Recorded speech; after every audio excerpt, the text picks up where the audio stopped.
Hey guys, it's me, Mini Big Jack 24 here, and today, first of all, happy 4th of July, all my American viewers, and my American brethren. Happy 4th of July, happy Independence Day, and yeah, so pretty much now, as I promised, this is a pre-recorded video for the 4th of July. That's why it still says July 3rd there, and it's why it's still Friday up there. So, pretty much, I'm going to be reacting to the American Revolutionary War Part 2 by Oversimplified. And, yeah, sorry, it's like I ate something before.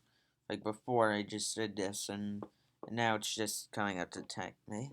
But pretty much all the copyright belongs to Oversimplified, and let's begin this video.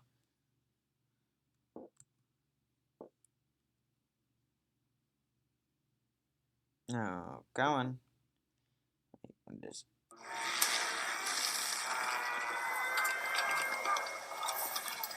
I'm not here to play World of Warships. Washington's butt was sufficiently kicked. Winter was here. His troops' morale was low. Some just up and left. Washington needed to do something, anything to restore faith in the revolution. The British had spread throughout New Jersey and settled in for a winter. So if you guys missed out, pretty much what happened was that Washington was kicked out of New York, and he had to march his butt all the way up Manhattan, across, and survived the British. Well, he did it so in the most significant way possible. If you want to check out the other video, go ahead check it out. That actually explains it. Drinking cider and partying hard. Nobody expected an attack in the winter, so Washington started making plans for an attack in the winter. The British had hired a large force of Hessian mercenaries from the German states of Hesse-Kassel and Hesse-Hanau to fight the rebels. It was these mercenaries that were stationed across the... Wait, is it that? Oh yeah, isn't that Indonesia's flag today?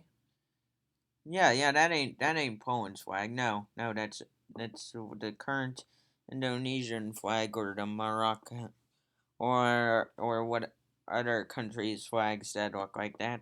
As I'm sorry to anyone who's from a country who's got a flag like that. That's not Indonesia. It's just that Indonesia is the only one that I can currently think of now. So yeah. Delaware River from Washington and his army. And there were more Hessian reinforcements incoming, but they made an unscheduled stop because their commander got thirsty. No, Not that type of thirsty. kind of thirsty. That kind of thirsty. It was In case you don't get it, well, the leader was thirsty for some action.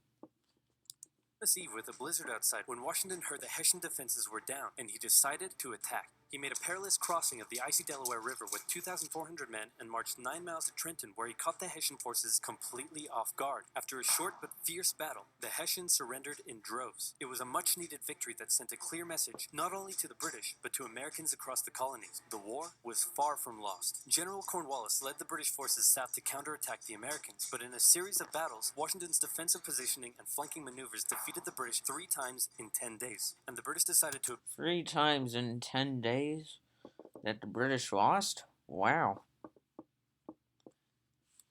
in southern New Jersey for the rest of the winter. Washington finally set up a winter camp in Morristown, but for the Americans, there was much less partying than the British. Elsewhere, the British had taken Newport, Rhode Island, because it was a good naval base. In the south, they failed to take Charleston, South Carolina, which left British loyalists unsupported and vulnerable to more harassment.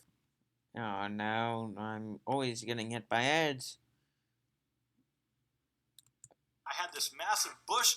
I didn't like it, but I never really knew what to do or if there was really anything I could do. No, I don't need shaving, and no, and I did not want to hear about that. Nope, I did not want to hear that whatsoever from that ad. Even mass expulsion. Congress sent Benjamin Franklin to France on a mission to convince them to join the war, and while the French generally loved any opportunity to hoodwink the Brits, they Remember, that was back before Britain and France had their, peace treaties and were more allies to each other. This was back when where Britain's only enemy at the time was either France or Spain. want to join unless it was a sure win. So for now, Franklin spent his days chilling out and chasing tail. Benjamin Franklin also hooked up with, I believe, a French person by the name of Voltaire, or whatever his name is. his name is, and so pretty much, and yeah, they did chase a lot of French women, and yeah, they did do a lot of stuff. If you don't believe me, just search it up. Parliament couldn't believe the war wasn't over yet, and the pressure was on to end it. So the British came up with a plan.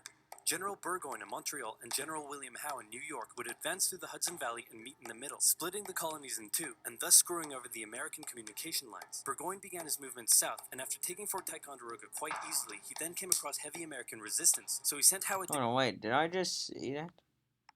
Look, so I just saw a little bit. And after taking Fort Ticonderoga. Hey, look, a new flag. Oh yeah, that is a nicer flag. It does not have the British cross. I mean the Union Jack on it. And yeah, I'm sorry that I'm just getting my areas confused since this is the English cross, that's the Scottish cross, and later they were going to add the Irish cross, which was the final red X for the Union Jack. Quite easily, he then came across heavy American resistance, so he sent Howard Dingle-Dongle asking if he'd be showing up anytime soon. Meanwhile, Howard completely abandoned the plan and gone for all out personal glory by capturing the American capital, Philadelphia. He defeated Washington. Yeah, back then, Philadelphia was the capital of America, but remember, this was before they even made Washington, D.C. His army at Brandywine Creek was using the old hit him with a decoy and flank him from behind tactic, and Philadelphia was now in British hands, forcing Congress to escape to York. But Burgoyne was left on his own to face the ever-increasing American force in Saratoga. American General Horatio Gates teamed up with our old friend Benedict Arnold to deal one final blow to Burgoyne's army. Arnold wanted to take the fight to the British, but Gates wanted to wait for the British to come to them. After a heated debate, It's like they threw so much fruit and how is there so much and still left in the bowl? The senior officer told Arnold to go to his room, but Arnold defied his orders, and at the Battle of Bemis Heights, he charged at the British and obliterated them. Great job, Horatio. By the way, what happened to that other guy who was in Saratoga? Who? Benedict Arnold. Never heard of him. Ouch. Hey, George, didn't I do a great job? Taking Philadelphia and all? You're fired. No, you're fired. Both Burgoyne and Howe returned to Great Britain, leaving British General Henry Clinton to take charge. Wait, Henry Clinton?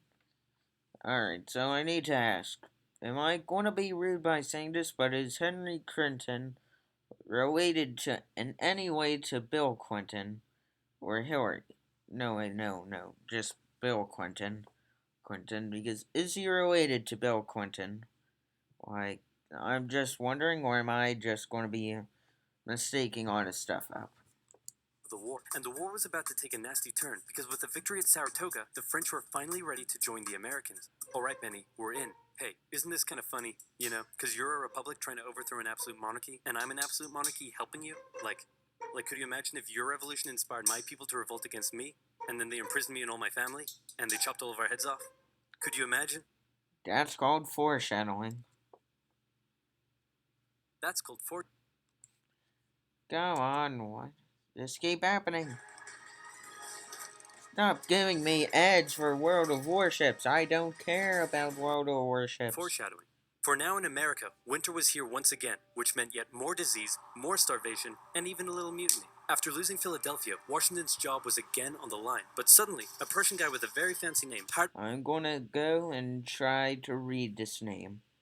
Frederick Wilhelm August Henrik Ferdinand Steuben. I'm pretty sure I pronounced that correctly. I'm sorry if I didn't pronounce that correctly, as I don't speak on whatever. I don't speak Prussian or whatever language that or whatever area Prussia later became into. It's either Germany or Poland now. I don't know where. Benjamin Franklin showed up out of nowhere and said, "Hey, I'm here to give your men a European military training. How to shoot accurately, how to march in formation, where to poop and where not to, and strict punishments were handed out to any who didn't comply." Washington's army came out of the winter in 1778 a new and improved force, ready to take Philadelphia back from the British. In the end, though, they didn't have to. With the French entry into the war, the British ordered General Clinton to evacuate Philadelphia and consolidate all of the British forces in New York. So Washington sent Benedict Arnold to reoccupy and secure the city as he pursued the British through New Jersey on land, eventually finding a good opportunity to attack at Monmouth Courthouse. The battle took place on a sweltering hot hot summer's day, and as many soldiers died from heat stroke as they did from battle. In the end, after some incompetence/borderline treason from Washington's second-in-command, it was a draw. And in this war, a draw is kind of a victory for the Americans. Next up, let's talk about this guy. This is John Paul Jones. John Paul Jones is handsome, Scottish, and absolutely insane. When the war first broke out, everyone was like, how did the colonies expect to stand up to the might of the British Navy with their meager fleet of converted merchantmen? Yep, try telling that to John Paul Jones. This guy sailed to the British Isles, somehow captured a British ship off the coast of Ireland, and brought it back to France. Then he returned, attacking more ships, raiding towns, and evading capture the entire... He did. He was a basic pirate, and then he got a very cool flag. These are basically pirate tactics. But hey, if it works, it works. In one incident, he captured a British ship and returned to a Dutch port without an official ensign because his was lost during the battle. That's a big no-no, and can have you arrested as a pirate. The Dutch helped him out by quickly creating a design based on... I mean, to be fair, Benjamin Franklin did actually offer like there to be like a few blue stripes on the American flag, but instead later, that whole design choice was later dropped due to America placing up the red and white stripes more as a reference, that the red would be more as a reference to the British oppression, while the white stripes were the freedom, and so basically together the stripes were meant to show the former 13 colonies that originally started this. Franklin's description of what the American flag should look like, and they entered it into their records as an official U.S. flag. What they came up with looks pretty cool. The whole campaign probably played heavily on British morale and brought into question their ability to win the war. And fun fact, he was so cool that one of the towns he raided in 1778 gave him an official honorary pardon in 1999. Keep ripping in heaven, John Paul Jones. You're an angel now. What the Continental Navy was lacking in resources, though, the French entry into the war made up for. The French began with naval skirmishes in the English Channel, and they sent a large fleet to America, although it sustained a lot of damage in a storm off Rhode Island. The Americans were hoping for a bigger commitment from the French, so John Adams went to France to help Benjamin Franklin continue negotiations. Oh good, you're finally here. Check this out. Hey ladies, I'd like to fly you like a kite, because you're electrifying. Didn't Benjamin Franklin did that after the American Revolutionary War? Pretty sure he did. Like, I knew he was an inventor and stuff, but I'm pretty sure he didn't do that while he did that. Also, he's the only one who actually wanted the turkey to be our national bird. So, like, no. The bald eagle. It describes America perfectly. You wanna know how? Well, we fly and we pretty much take stuff away from people. That's pretty much it. Isn't this great? Is this what you've been doing? Yeah, why? We were sent here on a diplomatic mission to secure military support from France, not to philander with the locals. Wait, no, ladies, come back. Worst wingman ever. Worst wingman ever. But the Americans would get some more help. The Dutch provided aid, although they never formed an official alliance. More significantly, though, the Spanish, who had already been providing aid, officially joined the war in June 1779. They would provide support in the Midwest and the Gulf Coast, campaigns that heavily impacted the Native American tribes in those areas. Both sides actually enlisted the help of Native American tribes throughout the war, sometimes even pitting those tribes against each other. In the summer of 1779, after a series of raids against the Americans by the Iroquois, Washington organized an expedition that burned down more than 40 villages, forcing the tribes to relocate to Canada for British protection. And another group that shouldn't go unmentioned were African Americans, both free and enslaved. They joined both sides of the war, hoping to gain their freedom. But afterwards, many were simply returned to slavery, particularly those who had fought for the Americans. Despite owning slaves himself, Jefferson had written a condemnation of slavery in the Declaration of Independence, but out of fear of offending the southern colonies, this was removed from the final draft. For the same reason, the American Army stopped enlisting African American men in 1775, a policy that Washington, a slave owner himself, supported, but they were forced to reverse the policy after the British promised freedom to any slaves who joined them. In general, you stood a better chance of gaining freedom if you fought for the British. However, even those that left with the British after the war suffered mistreatment and discrimination in their new lives outside of America. Yeah, so about that is all these protests that are currently going on all around America. I just heard that they took down a statue of Theodore Roosevelt. The hell did he do? You should be lucky that he's there, otherwise you wouldn't have any natural parks to wonder, or any natural treasures, national treasures to look at. Besides, what did he do? I mean, he was a great president and all. He's he's still part on the top five greatest presidents of all time that we've had. Besides, then I heard that they took down a statue of Ulysses S. Grant just because he had one slave. Yeah, he only had a slave for about when he was first given a slave. He let the slave free, which at the time, which was unheard of because when like it's different. And then they take down statues and stuff. It's just a shame. Friend Benedict Arnold is now in charge of Philadelphia, having a good time, partying down with, and even marrying a member of the Philadelphia elite. The same elite that had partied down with the British when they controlled the city. And suddenly, the people of Philadelphia, including the state governor, started accusing Arnold of having pro-British sentiments.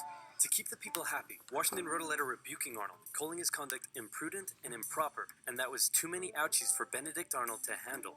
He asked Washington to put him in charge of the fort at West Point. Then he contacted the British, offering to hand the plans of the fort over to them and join their side.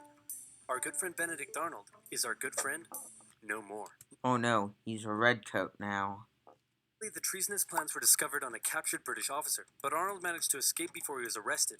As a British brigadier general, he would go on to lead raids against American cities, most notably his raid of Richmond, Virginia in 1781. His betrayal shook George Washington, who had once again set up camp at Morristown. His leadership somehow held the Continental Army together through the harshest winter of the war.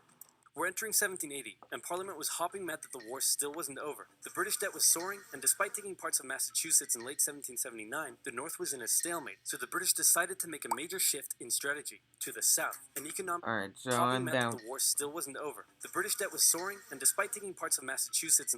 So, pretty much brief history. Before, Maine was not an official state until shortly before the Civil War, so in that case, it was actually part of Massachusetts.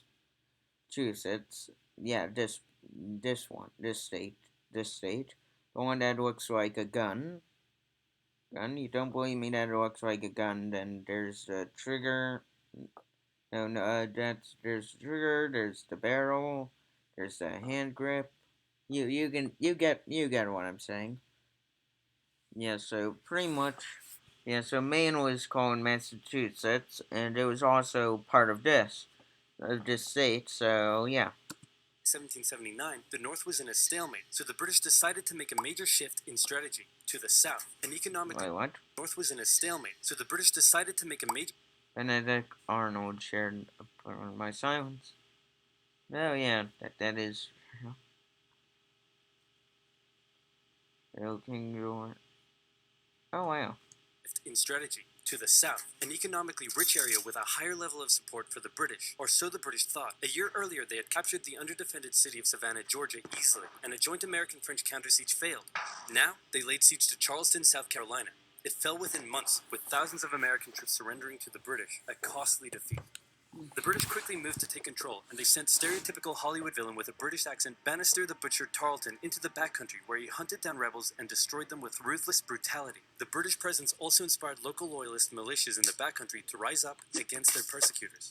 The British really seemed to be onto something with their new strategy, and the ball was very much in Washington's court. I'm gonna send my most loyal general, Nathaniel Greene, to the south to stop the British. Gonna have to overrule you there, George. We're sending hero of Saratoga and your biggest rival, Horatio Gates. Watch this, George. I'm gonna save the day again. Everybody will love me, and I'm gonna get your job. Here I He didn't save the day at Saratoga. As we all know, Benedict Arnold did.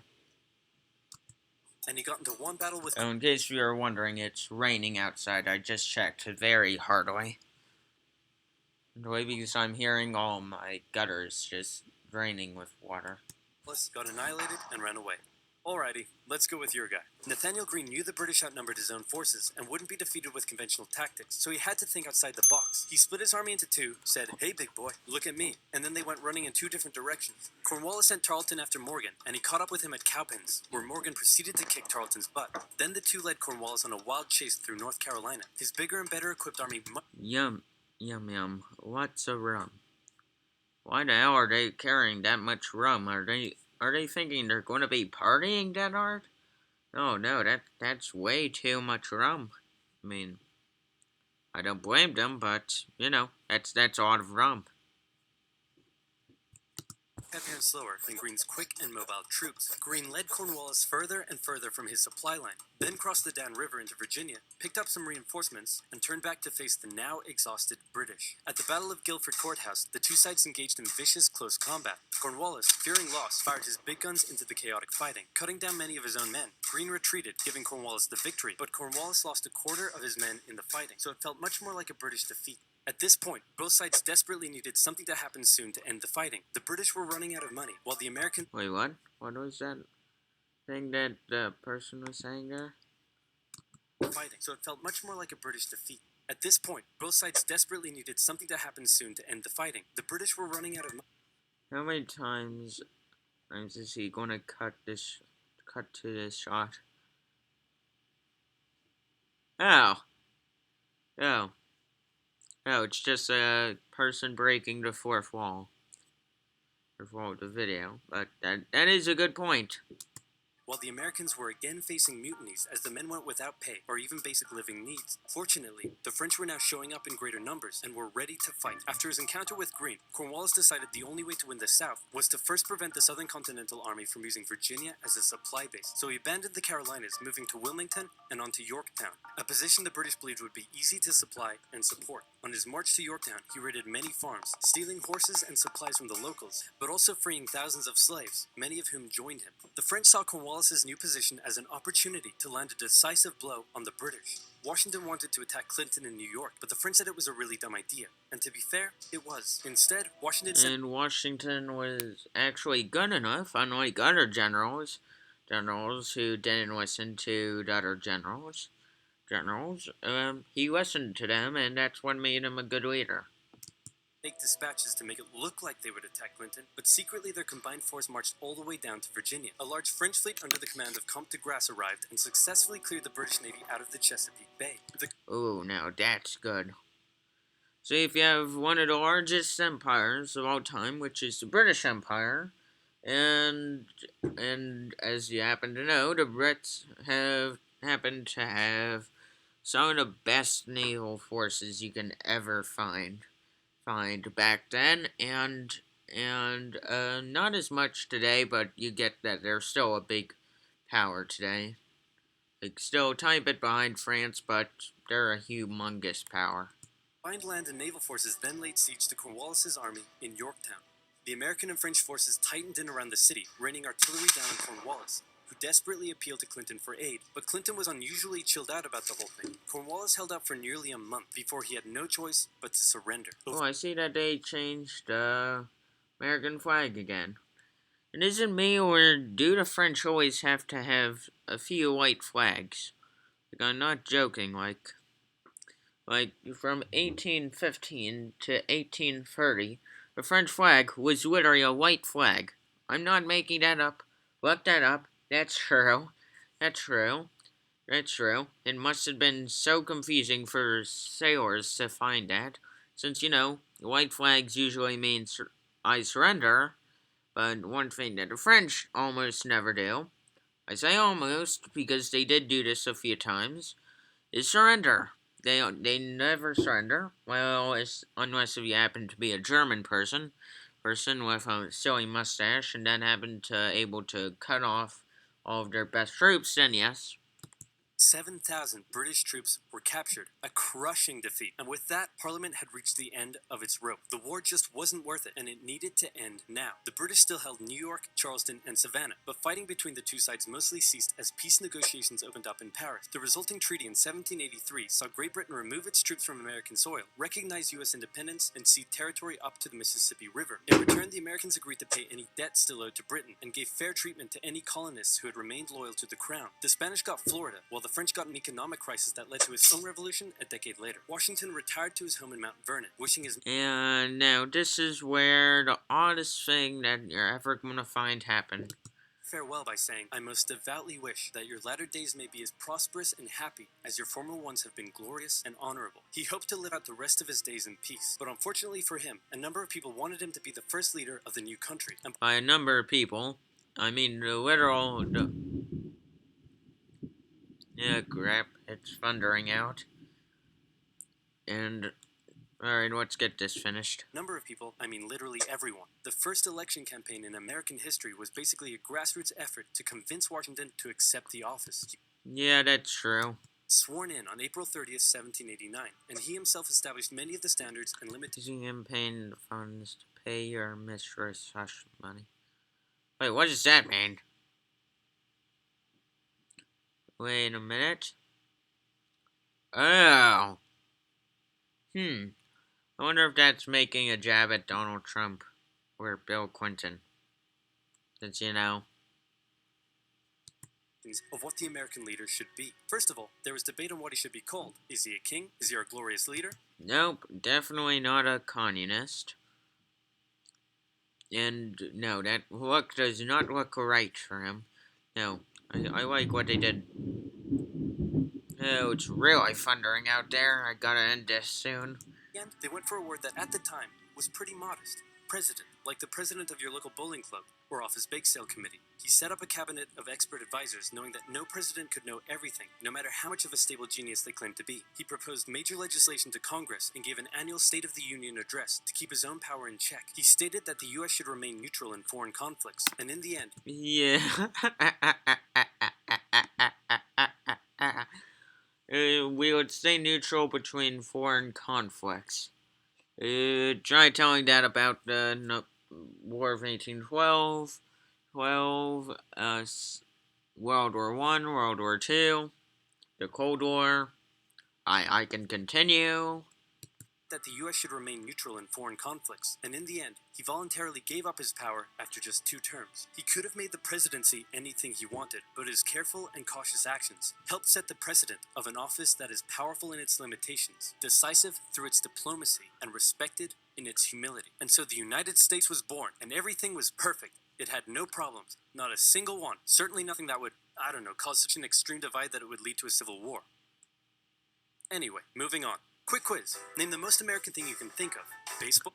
Alright, the most American thing that I can think of. McDonald's.